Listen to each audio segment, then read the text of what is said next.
جب لوگ پلٹ کے آ جاتے ہیں تو 2 فرشتے آتے ہیں، منکر نکیر ان کے نام ہیں، اور وہ اس کو بٹھا دیتے ہیں اور بٹھا کر کے اس سے 3 سوال پوچھتے ہیں۔ پہلا سوال یہ ہوتا ہے من ربک، تیرا رب کون ہے؟ اب کوئی مانے یا نہ مانے، رب تو سب کا اللہ ہی ہے۔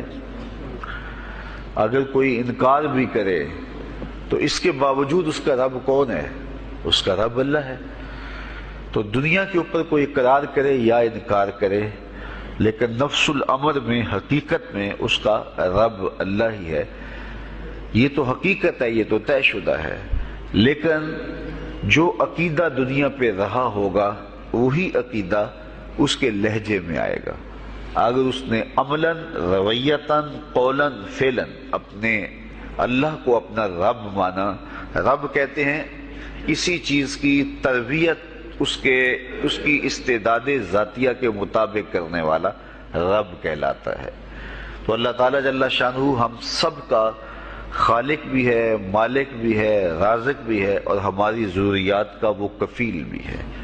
وہ ہمارا رب ہے، اور صرف ہمارا رب ہی نہیں ہے، رب العالمین ہے، پورے جہانوں کا رب ہے، پوری کائنات کا رب ہے۔ خالق بھی سب کا وہی ہے اور رب بھی سب کا وہی ہے۔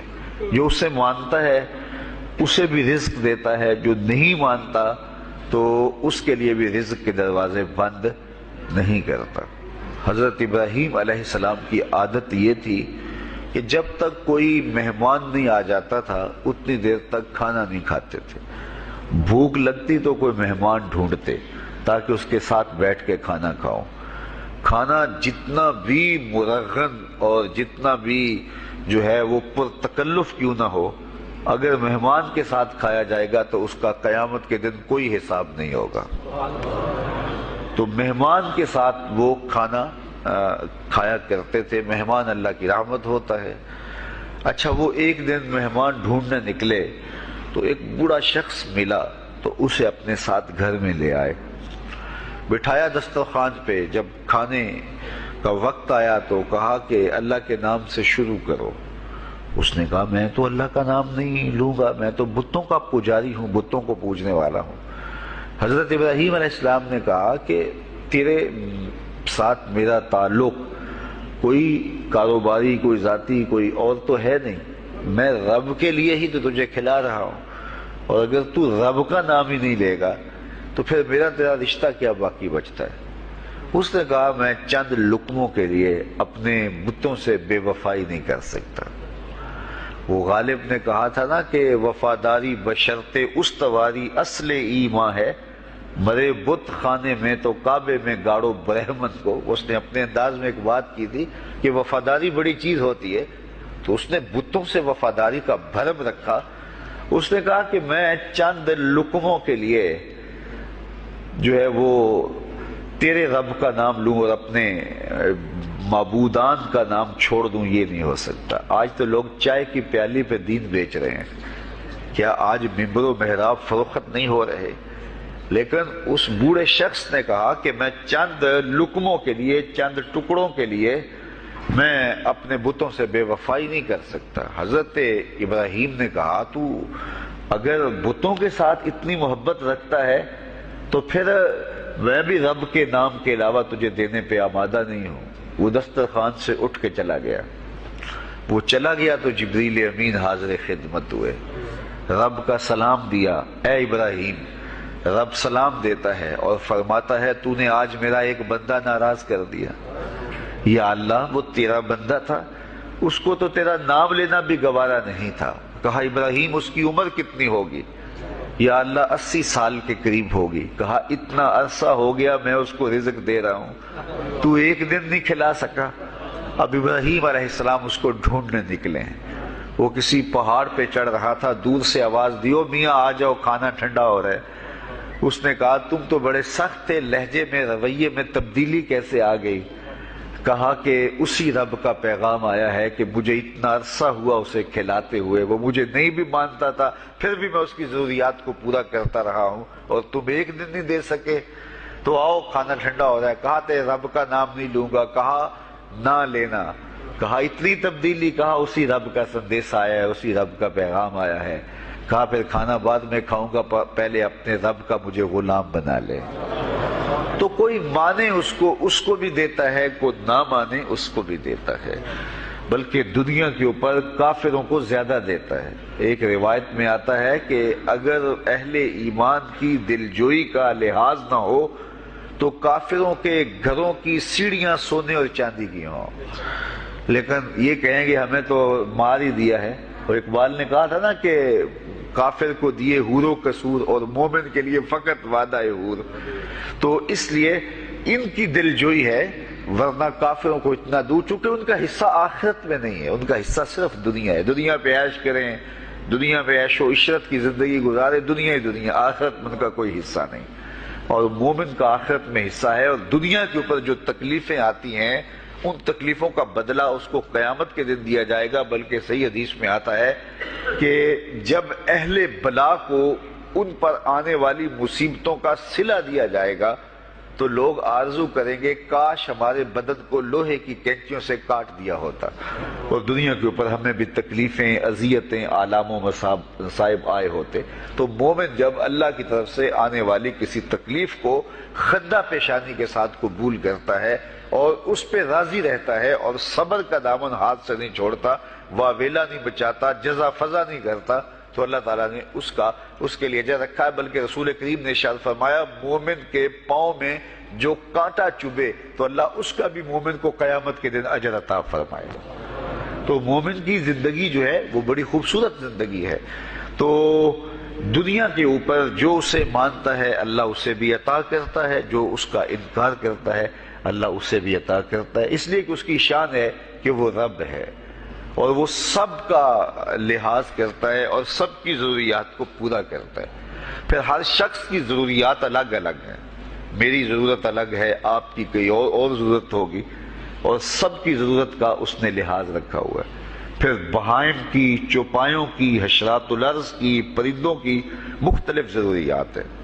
اڑنے والوں پرندوں کی ضروریات الگ ہے، پانی کے جانوروں کی ضروریات الگ ہیں، اس طرح حشرات الارض کی ضروریات الگ ہیں اور درندوں کی ضروریات الگ ہیں۔ یہاں تو ہم ایک آدھ کلو گوشت ہو تو گھر کے سارے افراد اس سے گزارا کر لیتے ہیں، لیکن شیر کو اور چیتے کو جو ہے وہ منوں کے حساب سے روزانہ چاہیے، رب ان کو روزانہ فراہم کرتا ہے۔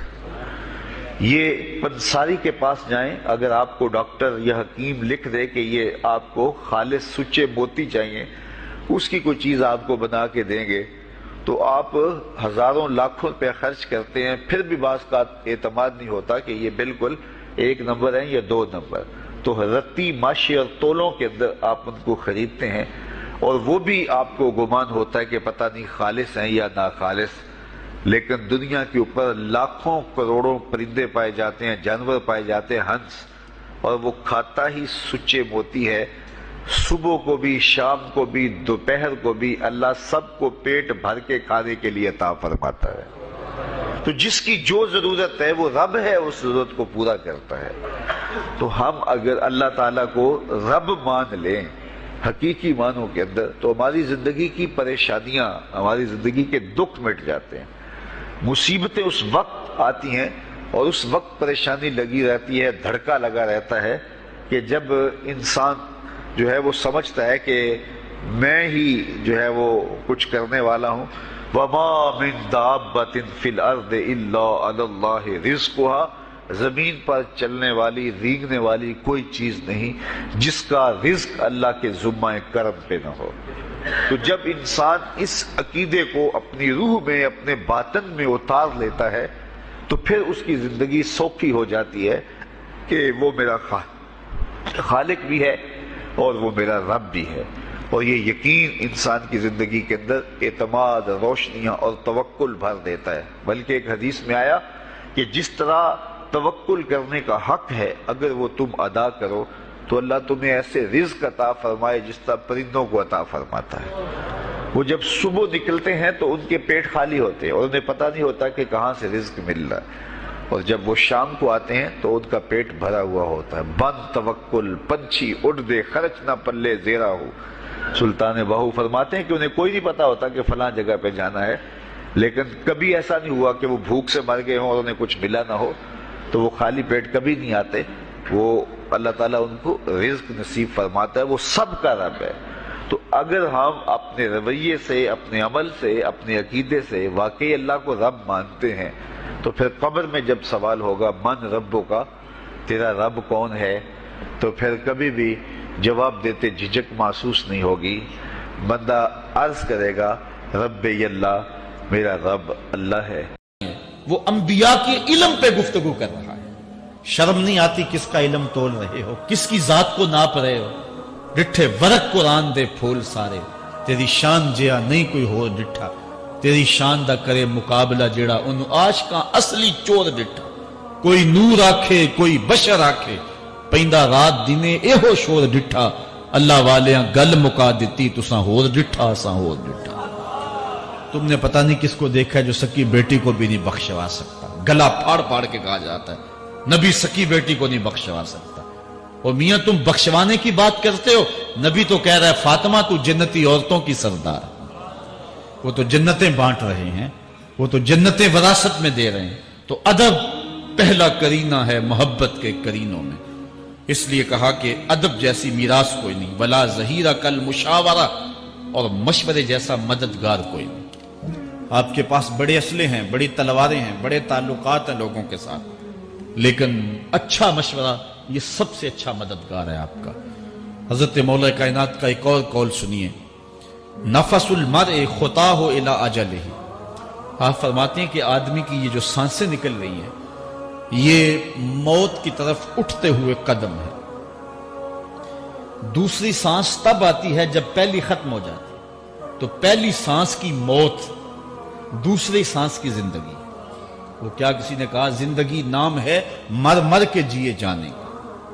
یہ ایک بار ہم ایک سانس کو کاٹتے ہیں تو دوسری سانس آتی ہے. جب تک پہلی سانس موجود ہے دوسری نہیں آئے گی. تو حضرت مولا کائنات فرماتے ہیں یہ موت کی طرف اٹھتے ہوئے قدم ہے. آپ رکے ہوں اشارے پہ تو ہمارے یہ پنڈی بائی پاس پہ جو اشارے لگے ہیں یہ 125 سے بھی چلتے ہیں. 125 سے پیچھے آ رہے ہیں، 20 سے 25 سے 50 سے 100 سے 125 سے پیچھے آ رہے ہیں.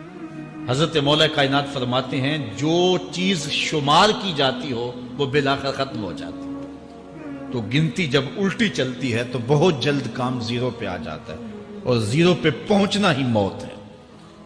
تو زندگی کی یہ سانسیں یہ الٹی چل رہی، اور میں اور آپ لمحہ لمحہ موت کے قریب ہو رہے ہیں. ہم جو ہے وہ اپنی زندگی کی سالگرہ منا رہے ہیں.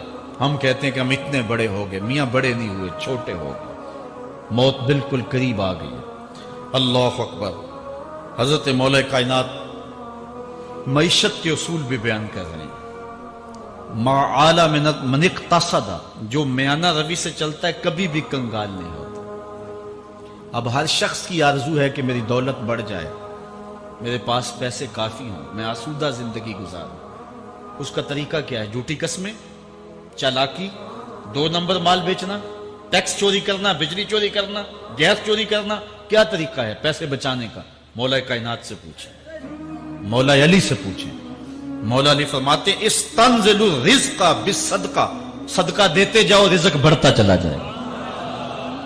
جو کماتے جاؤ اس میں کچھ حصہ رکھ لو اللہ کی راہ.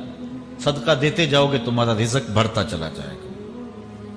اچھا حضرت مولا کائنات کا ایک اور قول دیکھیے اور اس کا حسن دیکھیے. من ظن بک خیرا فصدق ظنہ، جو تیرے بارے میں اچھا گمان کرے تو اس کے گمان کو سچائی کر دے. تو وہ نہیں ہے جو کوئی تیرے بارے میں گمان کر رہا ہے. لوگ تجھے اچھا سمجھتے تو اچھا نہیں ہے، تو اچھا بن جا تاکہ لوگوں کا گمان ٹھیک ہو جائے. اعلی حضرت عظیم البرکت امام احمد رضا خان فاضل بریلوی علیہ رحمہ، آپ کے بارے میں لوگوں کا گمان تھا کہ حافظ قرآن ہے. آپ حافظ نہیں تھے، تو آپ کے بارے میں یہ گمان پیدا ہو گیا کہ یہ حافظ ہے. تو رمضان کا موسم آیا تو کسی نے کہا حضرت اس مرتبہ آپ ہی سنا دیں. تو اعلی حضرت نے سوچا یہ میرے بارے میں اچھا گمان کرتے ہیں، چلو حافظ بنے جاتے ہیں. اعلی حضرت نے قرآن 1 مہینے میں حفظ کیا. دن کو پڑھتے تھے، شام کو سنا دیتے تھے کہ جو لوگوں کا گمان ہے میں اس کے مطابق ہی ہو جاؤں. اچھا گمان کی کہانی سنیے، صحیح حدیث میں آتا ہے اور حدیث قدسی ہے، رب کہتا ہے میرا بندہ میرے بارے جو گمان کرتا ہے میں ایسے ہی ملوں گا۔ اس لیے اپنے رب کے بارے میں اچھا گمان کرنا چاہیے کہ ہمارا رب ہمیں معاف کر دے گا اور ہمارے گناہوں سے درگزر فرمائے گا۔ حضرت مولا کائنات کا ایک اور حکمت آمیز جملہ سماعت کیجئے، من عظم صغار المصائب ابتلاہ اللہ بکبارہا۔ چھوٹی سی مصیبت آ جائے جو بندہ بابیلا شروع کر دے، مصیبت آ گئی، چھوٹی سی بیماری آئے تو شور کرے، چھوٹی سی مصیبت آئے تو شور کرے، اللہ اس کو پھر بڑی مصیبت میں مبتلا کر دیتا۔ جہاں ضرورت نہیں ہے وہاں اظہار کی کیا، بیماری ہے تو ڈاکٹر کو بتاؤ، بندے کو بتانے کا کیا فائدہ۔ ہمارے ایک دوست ہیں کہ وہ کہتے ہیں کہ پہلے اگر کسی سے پوچھتے تھے نا کہ کیا حال ہے تو وہ کہتا تھا شکر ہے، اور آج کسی سے پوچھے تو وہ کہتا ہے شوگر ہے۔ یعنی اللہ تعالیٰ جل شانہ نے اگر تمہیں کسی ابتلا میں مبتلا کر دیا ہے تو اس کا شور، اس کا واویلا نہ کرو۔ جو چھوٹی مصیبت پر واویلا کرے گا اللہ پھر اس کو بڑی مصیبت میں مبتلا کر دے گا۔ حضرت مولا کائنات کا ایک اور حکمت آمیز جملہ سماعت کیجئے، آپ فرماتے ہیں زندگی گزارنے کا گر اور طریقہ، فرماتے ہیں عظم الخالق عندک یصغر المخلوق فی عینک۔ اگر تیری نظر میں خالق بڑا ہوگا تو پھر مخلوق چھوٹی ہو جائے۔ اگر اللہ کی عظمت کا تجھے لحاظ ہے کہ وہ بہت عظیم ہے تو پھر مخلوق کی پرواہ نہیں ہوگی۔ حضرت مولا کائنات رضی اللہ تعالیٰ عنہ فرماتے ہیں کہ ایک باندی کے ہاتھ کے اندر خنزیر کی انتڑیاں ہوں، میں دنیا کو اتنی نظر سے بھی نہیں دیکھتا۔ تو یہ انسان اللہ کی عظمتوں کا اور اللہ کی شانوں کا جب لحاظ اسے ہوتا ہے تو پھر دنیا اس کی نظر میں جو ہے وہ کوئی قدر و قیمت نہیں رکھتی۔ ایک روایت میں آتا ہے جس کو اللہ نے قرآن دیا اور اس نے دنیا داروں کو دیکھا رشک کی نظر سے کہ ان کو دولت دی گئی، ان کو فلاں دیا گیا، میں تو بہت پیچھے رہ گیا۔ قد حقر ما آتاہ اللہ، اس نے اللہ کی عطا کو حقیر جانا۔ وہ میاں انہیں دولت دی گئی ہے، رب نے تجھے اپنا قرآن عطا کیا، تو پھر جو ہے وہ تو حقیر تو نہیں ہے، تجھے تو اعلیٰ چیز عطا کر دی گئی ہے۔ تو جس نے اللہ کی عظمت اور خالق کی عظمت کا اقرار کیا پھر مخلوق اس کی نظر میں کوئی حیثیت نہیں رکھتی ہے۔ کن فی الفتنۃ کابن اللبون لا زہر فیرکب ولا درع فیحلب۔ جب فتنے دنیا پہ پھیل جائیں تو مولا کائنات نصیحت کرتے ہیں پھر زندگی کیسے گزارنا۔ یہ دور بھی فتنوں کا دور ہے۔ حضرت مولا کائنات فرماتے ہیں جب فتنے معاشرے میں پھیل جائیں تو پھر اونٹ کے 2 سالہ بچے کی طرح ہو جا کہ اگر لوگ اس پہ سواری کرنا چاہیں تو وہ سواری کے قابل نہ ہو، اور لوگ اگر اس کا دودھ دونا چاہیں تو وہ دودھ نہ دے، یعنی وہ فتنے کو کسی طرح سے بھی تقویت نہ دے، اس طرح کا ہو جا جس طرح اونٹنی کا 2 سال کا بچہ ہوتا ہے۔ حضرت مولا کائنات فرماتے ہیں من حاسب نفسہ رابحا ومن غفل عنہا خاسرا ومن خاف آمنا ومن اعتبر ابصرا ومن ابصر فاہما ومن فاہم عالم۔ فرماتے ہیں کہ جس نے اپنے نفس کا محاسبہ کیا اس نے نجات پا لی، اور جو اپنے نفس کے محاسبے سے غافل رہ گیا اس نے خسارے کا سودا کیا۔ جو اللہ سے ڈرا وہ امن پا گیا، اور جس نے زندگی سے عبرت حاصل کی اس کی آنکھوں میں روشنی آ گئی، بصیرت کا اسے نور مل گیا، اور جسے بصیرت کا نور مل گیا وہ فہم و فراست کی دولت سے مالا مال ہو گیا۔ ومن فاہم عالما، اور جس کو فہم مل گیا وہی شخص عالم بن گیا۔ مختلف سیغے یاد کرنے سے عالم نہیں بنتا، فہم و فراست کا نور اگر مل جائے تو یہ ہے علم کا جمال، آخرت کی فکر رکھنے والا عالم ہے۔ بلکہ مولا کائنات فرماتے ہیں العلم علمان مطبوع و مسموع، علم 2 علم ہے، ایک وہ ہے جو من میں راسخ ہو اور ایک وہ ہے جو کانوں تک رہتا۔ فرماتے ہیں ولا ينفع المسموع اذا لم يكن المتبوع، جو سنا ہوا علم نفع نہیں دیتا جب تک وہ من میں اتر نہ جائے اور باطن کے اندر روشنی نہ کر دے۔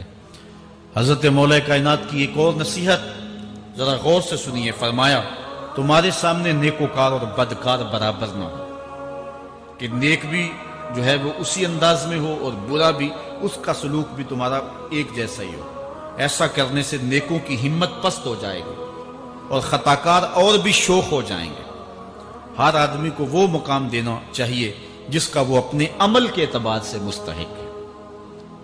اصل خرابی ہوئی تب ہے ہمارے آراس میں، ہماری محافل نعت میں، ہماری مجالس میں وہ لوگ مہمان خصوصی بنے جن کے پاس دولت زیادہ تھی، چاہے کردار کے لحاظ سے وہ کتنے ہی پست کیوں نہ ہو، اور جن کے پاس دولت نہیں ہے چاہے وہ کردار کے اعتبار سے جتنے مرضی بلند کیوں نہیں ہے، انہیں عزت کی مسند پہ نہیں بٹھایا گیا۔ میں نے اپنی ان آنکھوں سے گجرانوالہ کے ایک اسٹیج پہ دیکھا کہ ایک محفل نعت تھی اور ایک بوڑھا شخص سفید ریش، وہ اسٹیج پہ شوق میں کہ میں نعت خانوں کو قریب سے دیکھوں، وہ آ کے بیٹھ گیا اور منتظمین نے جو ہے وہ سیکورٹی کو حکم دیا اس بابے کو اٹھاؤ اور اس کو جو ہے وہ نیچے کرو۔ یعنی لوگوں کی قدر و منزلت ان کے دولت کے قد کے مطابق کی جاتی۔ جو کل شراب خانے میں مہمان خصوصی تھا آج وہ محفل نعت میں مہمان خصوصی ہے۔ جو جتنا بڑا ڈاکو ہے اتنا ہی بڑا جو ہے وہ عزت پاتا ہے۔ کیوں؟ دین میں تو عزت ان کو ہونی چاہیے جو دیندار۔ ان اکرمکم عند اللہ اتقاکم، جو سب سے زیادہ متقی ہوگا اللہ کے نزدیک وہی عزت والا ہوگا۔ تو ایک بندے کو دنیا میں بھی عزت ہے اور مصلی اور محراب اور جو ہے وہ عرس اور پیر خانے میں بھی اس کو عزت ہے، تو پھر یہ حوصلہ شکنی ہے تقوی والوں کی۔ حضرت مولا کائنات فرماتے ہیں اور خطا کار اور بھی شوخ ہو جائے گا۔ بلکہ ہم نے جو انداز اختیار کیا ہوا ہے، ایک شعر پڑھتے ہیں ہمارے نعت خاں کہ چلو دربار نبی میں چلیں، کھوٹے سکے بھی جہاں پہ چلتے ہیں، اور پھر جو ہے وہ سارے لوگ نوٹ پھینک رہے ہوتے ہیں۔ شرابی بھی نوٹ پھینک رہا ہے، جوا کھیلنے والا بھی پھینک رہا ہے، جس نے رشوت سے پیسے کمائے وہ بھی پھینک رہے ہیں اور خوش ہو رہے ہیں کہ کھوٹے سکے بھی وہاں چلتے ہیں۔ جبکہ ان اللہ طیب ولا یقبل الا الطیب، حدیث میں آتا ہے اللہ فرماتا ہے کہ اللہ طیب ہے اور پاکیزہ کے علاوہ قبول ہی نہیں کرتا۔ من غش فلیس منا، جو ملاوٹ کرے وہ ہم سے نہیں ہے۔ اور یہاں کھوٹے سکے بھی چلائے جا رہے ہیں، اور پھر جتنے بھی کھوٹے سکے ہیں وہ نوٹ پھینک رہے اور ایسے ایسے پھینک رہے اور خوش ہو رہے ہیں کہ یہ تو کچھ بھی نہیں ہے۔ حرام سے کمائے، حلال طریقے سے کمائے، جس طریقے سے کمائے کوئی فرق نہیں پڑتا۔ نہیں، حضرت مولا کائنات نے زندگی کے گر سکھائے، فرماتے ہیں کہ نیکوکار اور بدکار تمہاری نظروں میں برابر نہ ہو۔ ایسا کرنے سے نیکوں کی ہمت پست ہو جائے گی اور خطاکار اور بھی شوخ اور گناہ میں دلیر ہو جائیں گے۔ ہر آدمی کو وہ مقام دو جو عمل کے اعتبار سے اس کا مقام بنتا ہے۔ لیکن اس دور کے اندر تو جو حال ہو گیا ہے، بلکہ حضرت مولا کائنات اس بات کو پہلے بھام کے ارشاد فرمایا، لوگوں کا عجیب حال ہے، بدکاری کو اعلیٰ نسب کا نشان سمجھتے ہیں اور پاک دامنی کو تعجب خیال کرتے ہیں، گویا اسلام کے لباس کو الٹا پہن لیا ہے لوگوں۔ جو رخ سیدھا ہونا چاہیے تھا اس کو الٹا کر دیا، جو الٹا ہونا چاہیے اس کو سیدھا کر دیا۔ حضرت مولا کائنات کا ایک اور قول بھی سنیے، تھوڑا سا شک بھی دین بگاڑ دیتا ہے۔ دین کے اندر شک نہیں کرنا چاہیے۔ دین جو ہے وہ یقین کا نام ہے۔ علامہ اقبال نے ایک بڑی خوبصورت اس وقت بات کہی تھی جب شکوک جنم لے رہے تھے کہ سن ہے تہذیب حاضر کے غلام، غلامی سے بدتر ہے بے یقینی، غلامی سے بدتر ہے بے یقینی۔ آج بے یقینی پھیلا دی گئی ہے معاشرے کے اندر، اور قوم جو ہے وہ بالکل جو ہے وہ یقین کی اس دولت پہ جو ہے وہ قانے نہیں ہے۔ اور فرمایا مولا کائنات نے تھوڑا سا شک بھی دین بگاڑ دیتا ہے۔ اور پھر دوسرا قول بھی سنیے، تھوڑی سی دنیا بھی آخرت برباد کر دیتی۔ یہاں دنیا سے مراد کیا ہے؟ دولت، کاروبار نہیں، چیز دنیا از خدا غافل بدن۔ مرشد اقبال رومی کہتے ہیں دنیا کیا ہے؟ خدا سے غافل ہو۔ خدا سے غافل جو شے کر دے، وہ دولت ہو، وہ کاروبار ہو، وہ بیوی ہو، وہ بچے ہوں، وہ دنیا ہے۔ اور دنیا تھوڑی بھی ہو آخرت کی بربادی کا سبب ہے۔ حضرت مولا کائنات فرماتے ہیں پرہیزگاری کے سوا علم درست نہیں ہوتا، اور طمع کی موجودگی میں دین سلامت نہیں رہ سکتا۔ اگر میرے اندر لالچ ہے تو میں یہاں ممبر پہ بیٹھ کے حق نہیں بول سکتا۔ اگر میرے اندر لالچ ہے تو میں اسمبلی میں بیٹھ کے حق نہیں بول سکتا۔ جب طمع ہو تو پھر دین سلامت نہیں رہتا، اور جب طمع نہ ہو تو بندہ سولی پہ چڑھ کے بھی حق ہی بولتا ہے۔ دوواں گلاں وچوں 10 درویشا، میرے حضور کی بالعالم فرماتے ہیں، دوواں گلاں وچوں 10 درویشا، تینوں کیڑی گل قبولی، عالم اوپر ممبر بولے عاشق اوپر سولی. جب تک تھوڑی طمع بھی انسان کے اندر ہے تو بندہ پھر اس کا دین سلامت نہیں رہ سکتا. دین سلامت.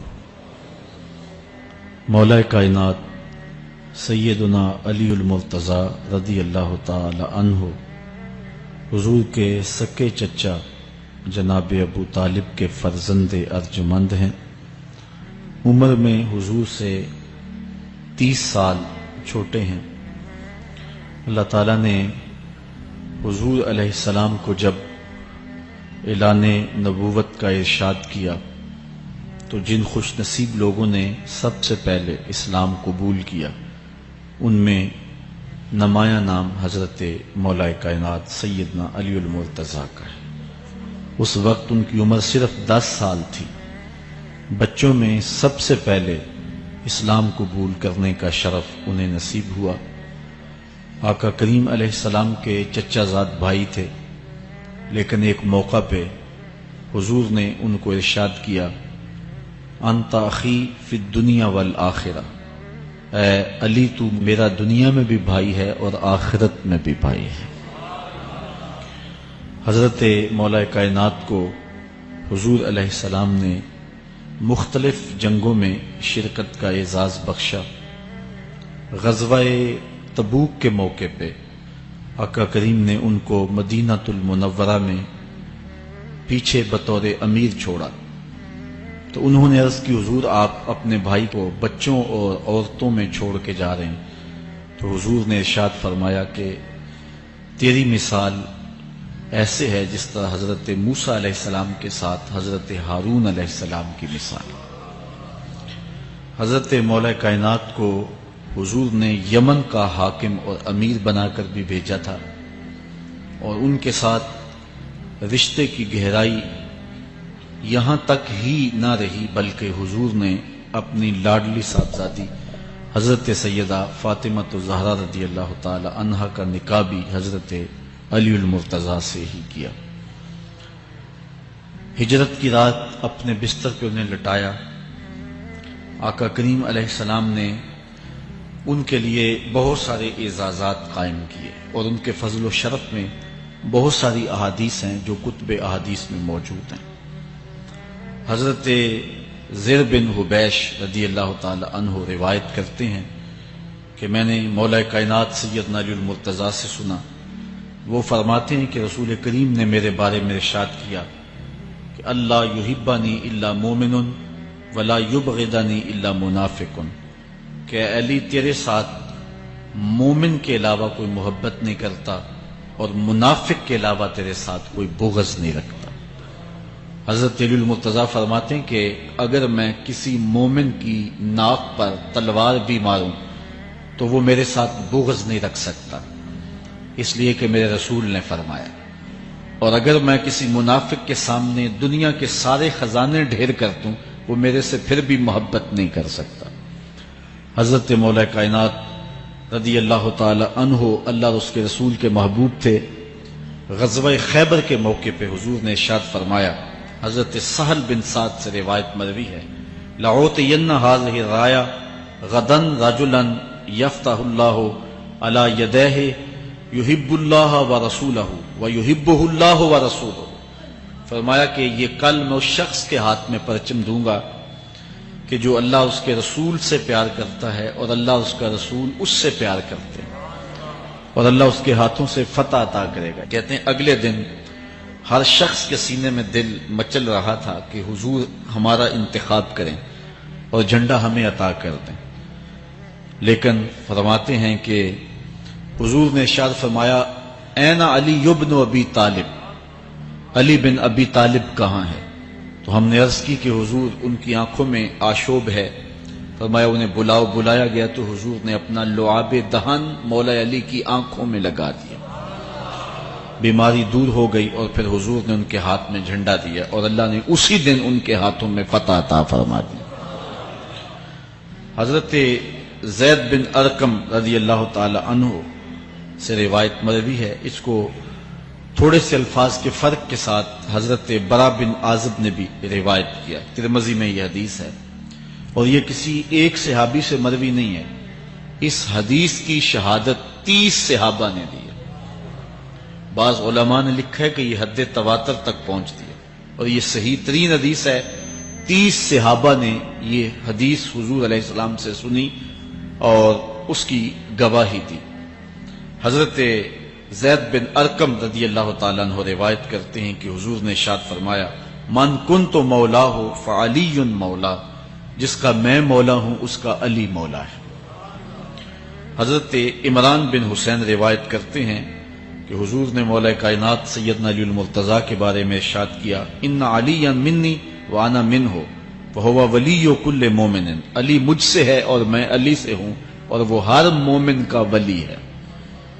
حضرت ام سلمہ کہتی ہیں کہ میں نے حضور سے سنا، ارشاد فرماتے تھے، لا یحب علی منافق ولا یبغضہ مومن، علی سے منافق پیار نہیں کرتا اور مومن بغض نہیں رکھتا۔ اور ایک حدیث میں حضور نے فرمایا، من سب علی فقد سبنی، جس نے علی کو گالی دی اس نے مجھے گالی دی۔ حضرت مولا کائنات رضی اللہ تعالی عنہ کے حوالے سے ایک فرمان سن لیجئے اور میں اپنے مضمون کی طرف آتا ہوں۔ حضرت مولا کائنات کی ذات کو حضور نے معیار بنایا۔ مسند امام احمد بن حنبل میں روایت ہے، مشکات میں روایت ہے، نہج البلاغہ میں اور باقی کتابوں میں، کہ حضرت علی المرتضیٰ فرماتے ہیں کہ حضور نے مجھے دیکھ کر کے کہا کہ اے علی، تیری مثال حضرت عیسیٰ علیہ السلام کی ہے کہ ان کی وجہ سے ان کے معاملے میں آ کے 2 لوگ برباد ہوئے۔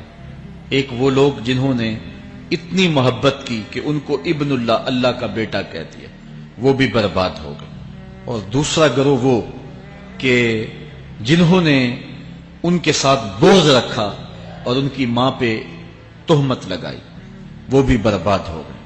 حضور نے یہ ارشاد کر کے فرمایا، حضرت علی فرماتے ہیں کہ حضور نے کہا، یہلک فی رجلان محب مفرط یکرزنی بما لیس فی، اے علی تیرے معاملے میں بھی 2 لوگ بربادی میں مبتلا ہوں گے۔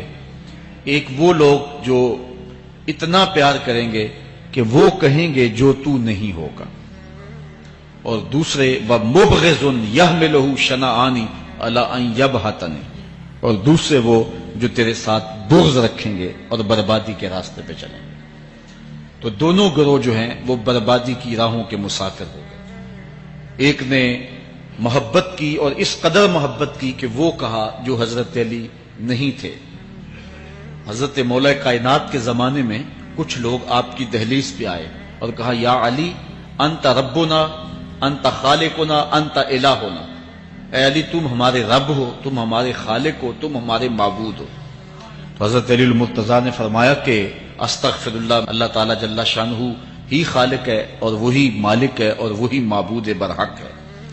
انہوں نے پھر یہ بات کہی، تو جب تیسری مرتبہ کہا تو حضرت علی نے ان کی گردنیں کاٹ دی۔ تو یہ آج بھی لوگ موجود ہیں ہمارے ملک میں، ہمارے ضلع میں لوگ ہیں جو علی اللہ کا نعرہ لگاتے ہیں، اور یہ بدترین لوگ ہیں اور معاشرے کی تلچھٹ ہیں، اور یہ محبت میں گمراہ ہو گئے اور انہوں نے حضرت علی المرتضیٰ کو خدا اور الہ کہہ دیا۔ دوسرا طبقہ ہے جو حضرت علی المرتضیٰ کو الہ اور خدا تو نہیں کہتا، لیکن انہیں نبیوں سے افضل مانتا ہے۔ بلکہ شیخ محدث دہلوی علیہ رحمہ نے تحفہ اثنا عشریہ میں باقاعدہ اس قول کو بیان کر کے اس کی تردید کی ہے کہ جو ایک طبقے کا خیال ہے کہ حضرت جبرائیل علیہ السلام کو نبوت دینے میں غلطی لگ گئی تھی۔